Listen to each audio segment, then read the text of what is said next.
నమస్తే టీజీ5 న్యూస్ కి స్వాగతం. నా పేరు యశ్వంత్.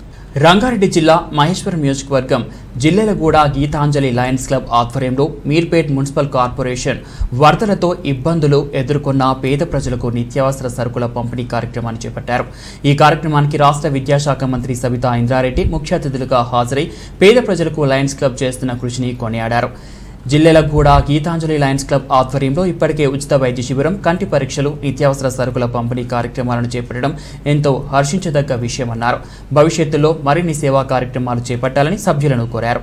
ఈ కార్యక్రమంలో Meerpet municipal corporation mayor Durga, Deepulal Chauhan, deputy mayor Teegala Vikram Reddy, కార్పొరేటర్లు Enugula Anil Kumar Yadav, Siddala Bheerappa, international lions club సభ్యులు తదితరులు పెద్ద సంఖ్యలో హాజరయ్యారు.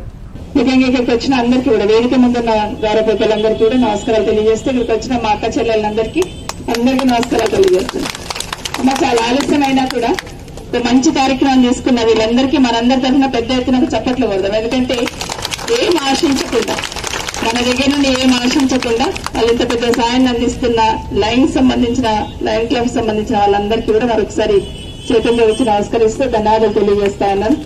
అన్న, నేను చెప్పినట్టు మన మామిడిపల్లిలో మీరు ఐ చెకప్ చేస్తున్నాం, వీళ్ళు చేస్తున్నారు మన జిల్లెలగూడ లైన్ కి సంబంధించి దాదాపుగా 19 మందికి మీరు ఆపరేషన్ చేయించున్నారు అక్కడ. Thank you so much. ఎందుకంటే నా కాన్స్టిట్యూన్స్ కి వెళ్ళి, సో ఫస్ట్ ఆఫ్ ఆల్ నాకు హ్యాపీ ఏమనిపించిందంటే ఇక్కడ బ్లడ్ బ్యాంక్ పెట్టడం అనేది. నేను ఎప్పుడు మన వాళ్ళందరికీ చెప్తూ ఉంటాను, ఈ బ్లడ్ బ్యాంక్ సంబంధించిన ఎట్లాంటి హెల్ప్ ఉంటుందనేది ఇప్పుడు అర్థం కాదు. భవిష్యత్తులో డెఫినెట్ గా ఈ ప్రాంతంలో, అది ఇబ్రాహీంపట్నం కావచ్చు, ఉప్పల్ కావచ్చు, ఎల్బీ నగర్ కావచ్చు, మహేశ్వరం కావచ్చు, శంషాబాద్ వరకు కూడా ఎక్కడ ఉంటుంది లయన్స్ క్లబ్ ఆధ్వర్యంలో బ్లడ్ బ్యాంక్ అంటే వాళ్ళ దగ్గర ఉంది, మెయిన్ రోడ్ పైన అని చెప్పుకునేటట్టు 100% ఉపయోగపడుతుందని కూడా మరొకసారి తెలియజేసుకుంటే ఎంతో మంది ప్రాణాలు కాపాడడానికి ఉపయోగపడుతుంది. సో మీరు చేస్తున్న సేవలు ఏవైతే నిజంగా భగవంతుడు మీకు ఇంకా శక్తిని ఇవ్వాలని, ఏమాత్రం స్వార్థం లేకుండా సమాజంలో ప్రభుత్వం చేస్తున్నా కూడా ఎక్కడైనా గ్యాప్స్ ఉన్న దాన్ని మేము ఫుల్ఫిల్ చేయాలనే ప్రయత్నం, ప్రభుత్వానికి కూడా సహకారం అందించాలనే ప్రయత్నం చేస్తున్నాం. ఈ ప్రయత్నానికి మరొకసారి ప్రభుత్వం తరఫున, నా తరఫున, నా నియోజకవర్గం తరఫున ధన్యవాదాలు తెలియజేస్తా ఉన్నాను. విద్యాసాగర్ రెడ్డి గారు చెప్పినట్టు డెఫినెట్ గా స్టూడెంట్స్ సంబంధించి ఏదైతే ఉందో కౌమార దశలో ఎట్లయినా అవసరం ఉంటుంది, కౌన్సిలింగ్ అవసరం ఉంటుంది, వాళ్ళకి కరెక్ట్ గైడెన్స్ అవసరం ఉంటుంది. డెఫినెట్ గా మా డిపార్ట్మెంట్ తరఫున ఒకసారి మీతో మాట్లాడతాను, ఏ విధంగా చేయాలనేది.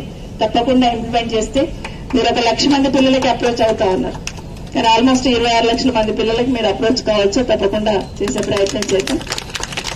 మరొకసారి డిపార్ట్మెంట్ కూర్చొని డిస్కస్ చేద్దామని కూడా మనవి చేస్తూ, ఈ రోజు మీరు ఏదైతే వీళ్ళకందరికీ గ్రాసరీస్ ఇస్తా ఉన్నారో, మీరు కరోనాలో కూడా పెద్ద ఎత్తున సాయం అందించున్నారు.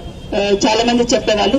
కాబట్టి నిజంగానే ఆ టైంలో, కరోనా టైంలో మాత్రం ప్రాణాలు పోతున్నాయని తెలుస్తున్నా ఎవరికి ఎవరు మాట్లాడే సందర్భంలో మేమున్నాము అని చిన్న భరోసా ఇచ్చిన మీకు నిజంగా చాలా చాలా ధన్యవాదాలు. చాలా చాలా ఈ పేదవాళ్ళందరూ డెఫినెట్ ఆశీర్వాదాలు అందిస్తారు.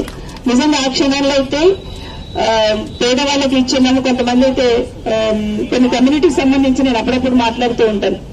ఉదాహరణ బ్రాహ్మిన్స్ ఉంటారు, పాపం వాళ్ళు రోజు గుడి దగ్గర పూజ చేస్తే కానీ వాళ్ళకు ఉండదు ఇక్కడ. కానీ ఆ కరోనా టైంలో బయటికి రావడానికి ఇబ్బంది పడ్డారు, బయటకు వచ్చి అడగలేరు. బట్ అట్లాంటి టైంలో మీలాంటి వాళ్ళు గుబునంగా కూడా ఇచ్చిన సందర్భం ఉంది. కాబట్టి నిజంగానే చాలా చాలా ధన్యవాదాలు తెలియజేస్తే, ఈ రోజు కూడా మీరు చైతన్యపూరి అండ్ ఇక్కడ 2 చూస్ చేసుకున్నందుకు కూడా, 2 నా జిల్లాకు సంబంధించింది, నా నియోజకవర్గానికి అయితే నా జిల్లా ఒకటి. So thank you. తప్పకుండా పేదవాళ్ళకు ఉపయోగపడుతుందని కూడా మనం చేస్తే, ఇంకొకటి ఈరోజు ఇక్కడ మీరు విజన్ సంబంధించిన సెంటర్ ఏర్పాటు చేయమని అడిగినారు. చాలా చాలా ఉపయోగపడుతుంది విజన్ సంబంధించి. కందుకూరులో కూడా, మహేశ్వరంలో కూడా కొంతమంది చేస్తున్న సందర్భంలో ఆ చుట్టుపక్కల కాలనీలందరికీ కూడా చాలా మందికి ఉపయోగపడే అవకాశం ఉంది. కాబట్టి తప్పకుండా నా రిక్వెస్ట్ కూడా మీరు ఇక్కడ మా జిల్లాలో కూడా లయన్స్ క్లబ్ సంబంధించిన వాళ్ళకి మీరు డెఫినెట్ గా హెల్ప్ చేయాలని మరొకసారి చెన్నకృష్ణాలో అడుగుతున్నాను, అదేవిధంగా విద్యాసాగర్ రెడ్డి గారిని అడుగుతున్నాను. ఈ వీడియో మీకు నచ్చితే లైక్ చేయండి, షేర్ చేయండి, మా ఛానల్ ని సబ్స్క్రైబ్ చేయండి.